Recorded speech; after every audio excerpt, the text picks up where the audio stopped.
En cuanto a la nutrición de las bacterias, tenemos todos los tipos de nutrición posibles. Tenemos bacterias fotoautótrofas, como las cianobacterias, que hacen la fotosíntesis. Bacterias fotoheterótrofas, como las bacterias verdes y púrpuras, no sulfúreas. Estas utilizan energía luminosa, pero la fuente de carbono son moléculas orgánicas, a diferencia de las otras que son moléculas inorgánicas.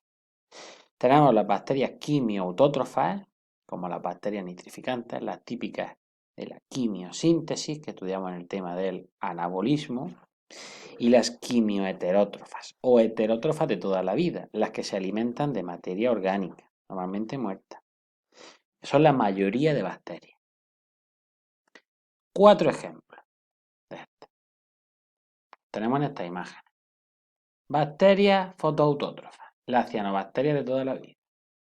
Bacterias fotoheterótrofas, aquí tenemos un tipo, el género Rhodospirium, perdón. Bacterias quimiautótrofas,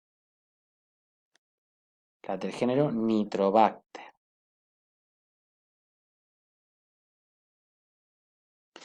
Y bacterias quimioheterótrofas, en este caso hemos puesto un lactobacillus, que hace la fermentación láctica. Las bacterias. Bueno, las bacterias en cuanto a la reproducción indican que son organismos haploides, solo tienen un juego de cromosomas, importante. Se reproducen asexualmente y lo hacen por bipartición o fusión binaria, muy importante de cara a selectividad. Previamente, lógicamente, han duplicado el cromosoma que poseen en la fase S, igual que las otras células.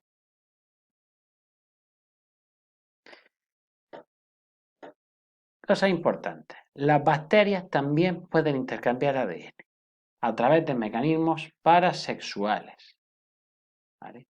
Como puede ser la conjugación, que es el paso de plásmidos de una bacteria a otra a través de pilis, como tenéis aquí en la imagen. Luego tenemos la conjugación, que sería cuando una bacteria, la transformación, que sería cuando la bacteria puede captar fragmentos de ADN procedentes de otras bacterias que se han lisado o de otras células, como tenéis aquí, un ADN está en el medio y lo absorbe. Y luego tenemos la transducción, que en este caso las bacterias intercambian material genético a través de un virus. Un virus actúa como vector. Un bacteriófago normalmente. El bacteriófago le pasa la información a la otra. Esta sobrevive y tiene la información de la otra bacteria. Es decir, que lo más importante es que saber que las bacterias también pueden intercambiar genes. La conjugación es la típica que se hace y en ella normalmente es lo que hace a las células o a las bacterias inmunes a los antibióticos. En cuanto a la función de relación, bueno, pues las bacterias también son sensibles a diferentes estímulos, como por ejemplo la luz o diferentes sustancias químicas en el medio. ¿Qué pueden hacer para reaccionar con el medio? Pues pueden desplazarse a través de flagelos. También pueden en otros casos reptar sobre diferentes sólidos haciendo movimientos de contracción y dilatación. Y luego, si el medio tiene unas condiciones muy adversas, pueden fabricar una endoespora en la cual pueden sobrevivir pueden sobrevivir hasta años. Entonces, cuando las condiciones vuelven a ser favorables, pues la espora germina y genera bacterias con todas sus funciones.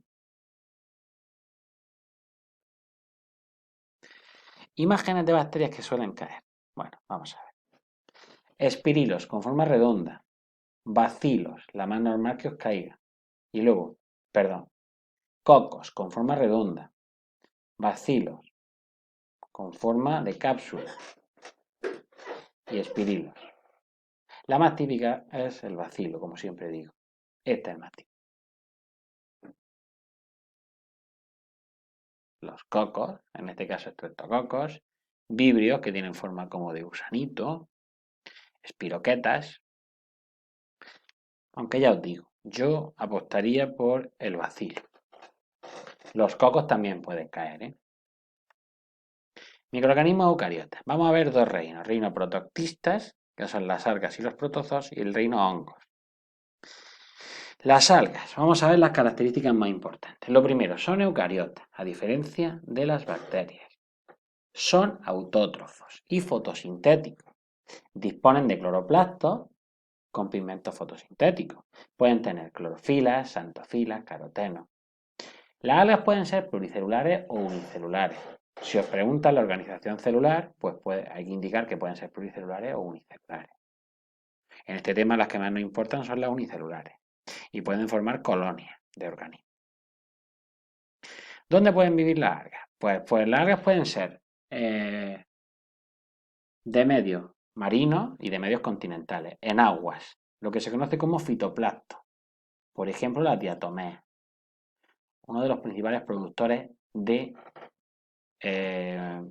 oxígeno del mundo. Son de los que nacen en la fotosíntesis. También hay algas en aguas termales y en fango. Y luego en la corteza de los árboles también, porque los líquenes son una asociación simbiótica entre hongos y algas. Diferencias muy importantes en la pared celular. Su principal componente es la celulosa. También pueden contener pectina, pero lo más importante es que contienen celulosa, esa es una diferencia. También pueden contener otros minerales como carbonato cálcico, las algas calcáreas o sílice y la diatomea. Hay algunas algas que carecen de pared celular, pero la mayoría poseen, así que esto es a modo de anécdota, esto es menos importante. Lo más importante quedaos con la celulosa. Reproducción puede ser tanto sexual como asexual. Tenemos de los dos tipos, dependiendo de la especie. Pero lo más importante de todo es la división celular, que se produce por mitosis, a diferencia de las bacterias. Los grupos más importantes tenemos las algas euglenoides, las algas verdes, las diatomeas con formas geométricas como veis aquí, y las algas dinoflageladas, normalmente con dos flagelos, que las vamos a poner después. Esta es la imagen más típica que pueden poner. Esta también la pueden poner, este tipo de algas. Las euglenas, que es una alga que tiene como un flagelo aquí y es verde por dentro. Aunque yo la que he visto que ha caído en otros exámenes es esta. En cuanto a las algas dinoflageladas, pues aquí tenéis con dos flagelos y este sería otro ejemplo de algas dinoflageladas. Parece como una espora. Aquí tenéis ejemplos de diatomeas. Así como las he visto yo que aparecen en selectividad. Un grupo de diferentes formas y diferentes geometrías. Fijaos las diatomeas, donde las tenéis. Como digo, las algas pluricelulares como la laminaria no nos interesan en este tema, pero sí hay que saber que hay algas pluricelulares. Los protozoos, organismos eucariotas, en este caso heterótrofos, son unicelulares siempre, generalmente se pueden desplazar, suelen vivir en ambientes acuáticos y húmedos. Algunos son parásitos, como vamos a ver después, diferencia con el resto. No disponen de pared celular, muy importante.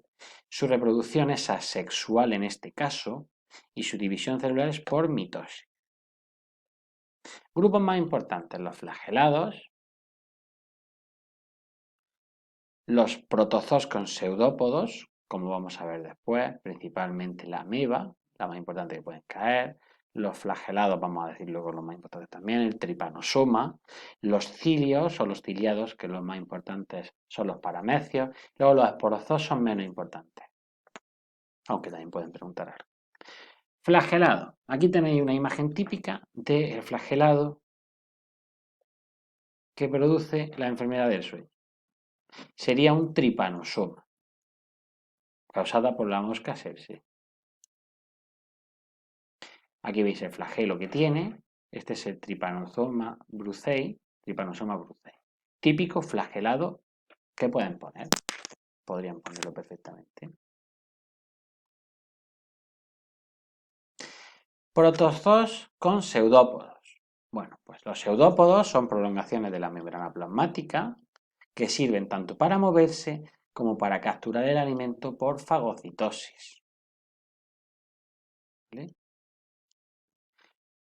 El más típico que pueden poner son las amebas, aunque existen otros, que algunos tienen el caparazón calcáreo, como foraminíferos y radiolarios. Pero el más típico es una ameba, imagen de selectividad típica. Ciliados también son muy típicos porque disponen de cilios. Pueden tener cilios por todo su cuerpo, como el paramecio, o pueden tener cilios como la volticela, que parece con forma de copa, en su parte, externa, para traerle el alimento. Estos son típicos de las depuradoras. Las depuradoras de aguas, en la sedar, suelen utilizar estos organismos para convertir la materia orgánica en inorgánica. En cuanto a los esporozoos, son protozoos que no tienen movilidad y suelen ser parásitos. Por ejemplo, el que transmite la malaria, el género Plasmodium. Aquí tenéis un ejemplo. Aunque no creo que pregunte. Lo más típico que pueden preguntar, como digo, pues por esto. Aquí tenemos diferentes imágenes. Aquí os podéis meter, en la cual se va a ver cómo se mueve los cilios de esta ameba. Perdón, de esta vorticela.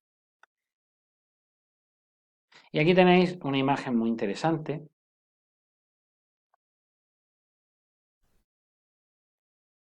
de una ameba comiéndose a dos protozoos.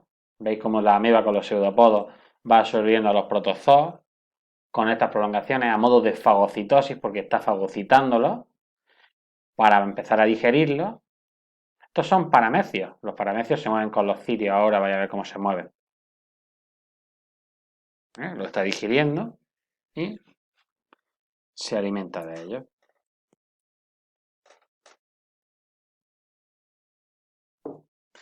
En cuanto a los hongos, vamos a indicar de los hongos que son organismos eucariotas, heterótrofos, pueden ser pluricelulares, como por ejemplo las setas, o unicelulares, que son los que nos interesan aquí. Los más importantes que vamos a ver en este tema, las levaduras. También vamos a ver los mohos, que son pluricelulares. ¿Vale? Según su alimentación, pues tenemos hongos saprófitos, que se alimentan de materia orgánica, como las setas, los mohos, las levaduras, y órganos parásitos, que se alimentan de materia orgánica, pero de plantas o de animales vivos, como por ejemplo el hongo que causa la enfermedad del pie de atleta. Importante, la pared celular, su principal componente es la quitina, muy importante. Pueden tener reproducción sexual por esporas o asexual. Y un tipo de división celular muy típico, bueno, la división celular es por mitosis, pero la levadura realiza una mitosis diferente que se llama gemación, que vamos a ver después. No presentan diferenciación de tejido, esta es una diferencia con las plantas y los animales. Los mohos, la imagen más típica la tenemos aquí. Tendríamos el género Penicillium, del que se obtuvo la penicilina. Los mohos son hongos con filamentos tabicados a modo, son hifas, las hifas las tenéis aquí, tabicadas. Son principalmente descomponedores de fruta o descomponedores de pan, como el género Rhizopus, productores de antibióticos, como hemos dicho, imagen típica de selectividad. Vuelvo a decir. El moho del pan lo tenéis aquí tenéis ampliada la imagen. La penicilina, el hongo penicillium, aquí tenéis la imagen del hongo penicillium. El del queso roquefort, el Penicillium roqueforti, lo tenéis aquí, una imagen. Las levaduras son hongos unicelulares que forman colonias, tienen una pared gruesa, como dice aquí, y asexualmente por gemación. La gemación típica es esta. Están saliendo gemas de la levadura. La más importante es las Saccharomyces, que lleva a cabo la fermentación alcohólica, y de ella se obtiene el vino, la cerveza o el pan. Muy utilizada en biotecnología. Aquí tenemos ejemplos de hongos parásitos. Pregunta típica de selectividad, en la cual se ven los diferentes géneros. Fijaos. Aquí tendríamos 3 tipos, como veis, se ve perfectamente. Algas, hongos y protozoos. Un cuadro resumen de selectividad para que os lo estudiéis. Una pregunta de selectividad, estrella de selectividad. ¿Veis cómo en la alga el número de células unicelulares y pluricelulares y los hongos igual? Por eso he insistido tanto. En el siguiente vídeo hablaremos sobre los virus.